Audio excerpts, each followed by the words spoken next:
Loyola University is one of 28 Jesuit universities, but it's the only one that has a large college of the performing arts. So this makes us unique. It's one of the special things about Loyola New Orleans, and it may be fortuitous or it may be God's will that He has put such a fantastic college of music and fine arts in such a fantastic city of music and fine arts, so that in a way one feeds on the other. And the first thing I noticed in coming to New Orleans, I went to a few concerts and events, not only here at the college, but also the LPO, the Louisiana Philharmonic, the opera, and I began to hear performances on such a high level with such incredible musicality. And then when I heard my students performing at the college, it was the same thing. And I thought, what is it that is creating this really special synthesis and relationship between the city and the arts and the performances that I'm hearing? Certainly, there's a depth of musicality that is remarkable to me. I'm sure that some of it is related to the events of 5 years ago, the events of Katrina.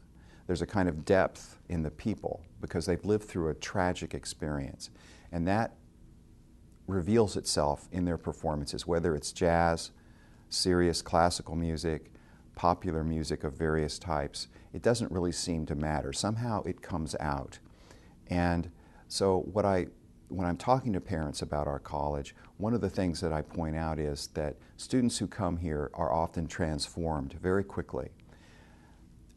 Hearing beautiful music performed causes young people to want to perform that way as well. Music is not something that you can learn in a book, even though all of us have tried. Sometimes someone say, well, I got this really good book that's going to teach me how to play the violin. And I'm like, that's not going to happen. You need a teacher. You need to sit in a room with a person who plays back for you. You imitate them. It's a very, very ancient approach to teaching. And so what Loyola New Orleans has to offer its students is that kind of education.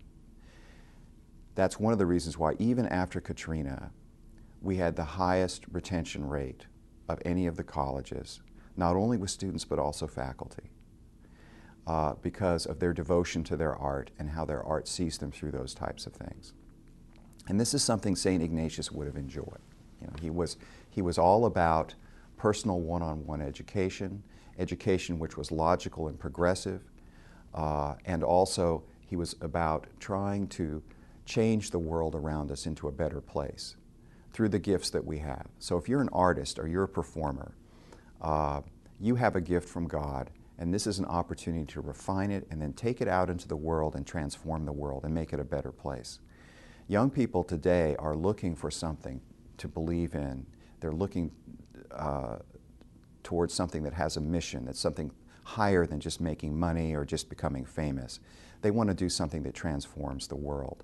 And our students are constantly trying to perfect themselves, putting themselves out there in front of one another and also in front of the community to do so. And then many of them then go on and have fantastic careers.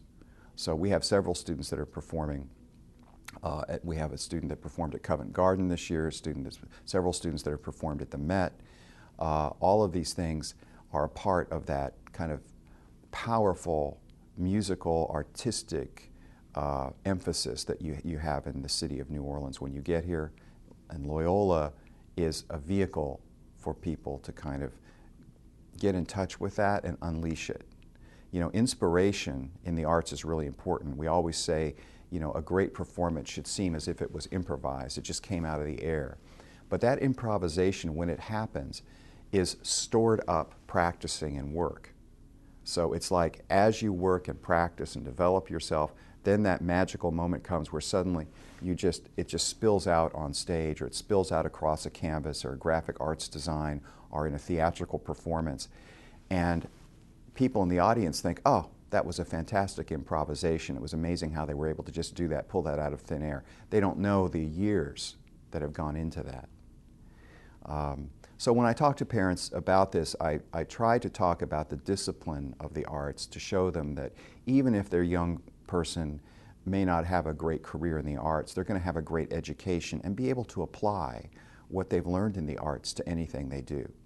What I learned as a pianist, for example, was to sit for many hours, take things apart, turn them upside down, practice one hand at a time, use a metronome, play it in different rhythms, play it in different keys, all the kinds of intricate ways of solving problems. This is the same thing I do when I sit down in front of a spreadsheet to do the budget for the college. It's the same thing. And so it gives me an advantage, I think, over others, my musical training, because I think that musical training and artistic training helps you to become a problem solver and helps you to think creatively. So whatever the student is going to do later in life, whether they become a great artist or not, that discipline and training is going to be transferable into any kind of activity. Plus, they will have had an opportunity to experience beauty and greatness. So when we introduce them to the works of Mozart, or the works of Bach, or the works of Duke Ellington, whatever it happens to be, they are going to come away from that with an experience of greatness. Something else that young people long for. They long for that opportunity to touch greatness and to be a part of that. And there's nothing more immediate or powerful than the arts to communicate that.